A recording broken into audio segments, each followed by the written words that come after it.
Bonsoir, bonsoir Nabana Libanda Nyonso. Bonsoir à tous. Naye, Kande Nayaka.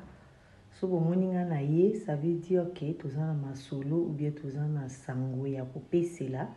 Yango naye lelo, naye kopé sa sango.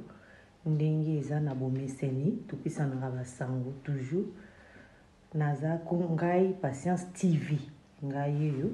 Abonnez-vous massivement sur votre chaîne Patience TV.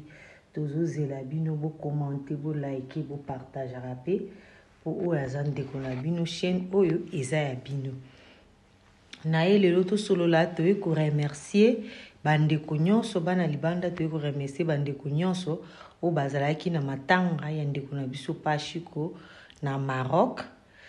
Plus bande ko na biso 13 Millet, Olivier Quadra, Maître 120, na Trésor, bande ko na to remercier mi bino mingi po na liwa ndeko na biso pashiko o atika kibiso na Maroc. Moli mona epe mana kimia eza juste ko remercier bino. Kaka na cadre ya remerciement to ko remercier subana libanda nyonso o pe na Kishasa o ba accompagner ki liwa mama ya biso Ana o azalaki ni mama ya sœur na biso Nelly.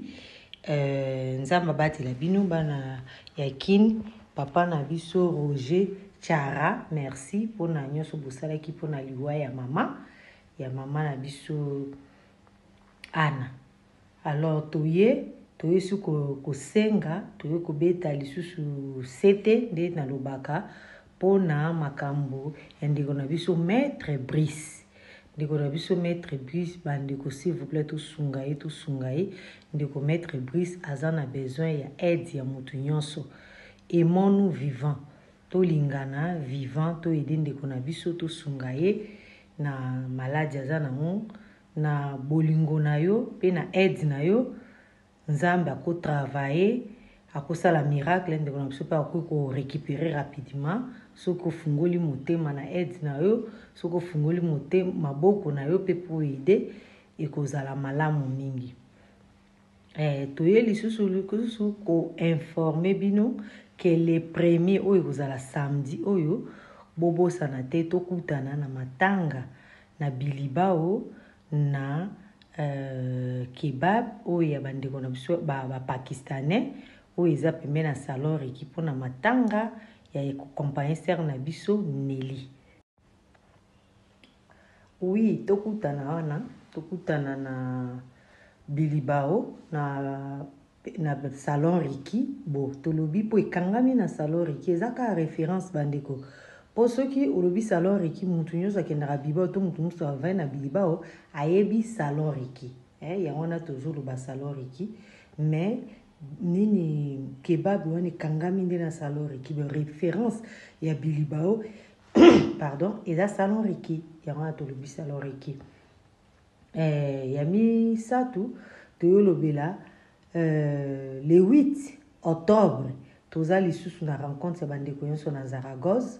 Bandeko nyonso bozala na Zaragoza boyebake le 8 oyo bokutana bino nyonso epa papa Romain à partir ya 17h bozala wana ekozala malamu mingi bokutana bino pe bandeko oyo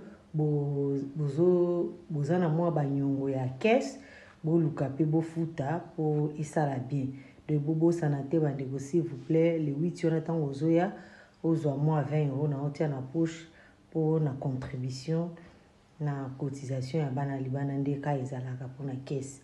Alors bana Zaragoza tokozela bino le 8 na Zaragoza epa papa Romain place bino boyebi place tokutanaka po na réunion le 8 octobre na 17h epa papa Romain bozanga te ba 20 € pe ezanga te bao pe baza na nyongo bofuta.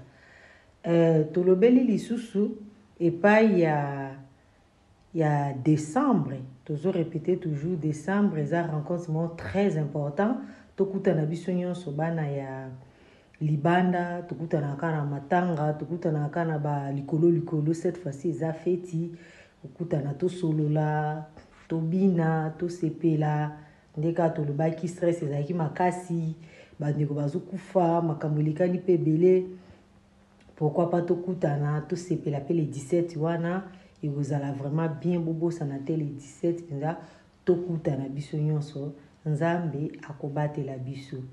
Alors masolo tozalaki nango tosolola yango wana eza très important bandeko bobosana te ndenge toza boye tolingana dans le vrai topesanaka maboko dans le vrai toza bandeko tosalisanaka tolimbisanaka mpo tokontinue nzela eza molai tozala vraiment ensemble toremercie bino nyonso na bolingo na bino surtout bandeko na biso bana ya matete.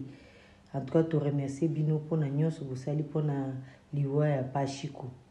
Merci bandeko nyonso ya matete. Nzambe azongisela bino eza vraiment une bonne chose de se soutenir les uns et les autres. Oui, toza toujours na ba remerciement.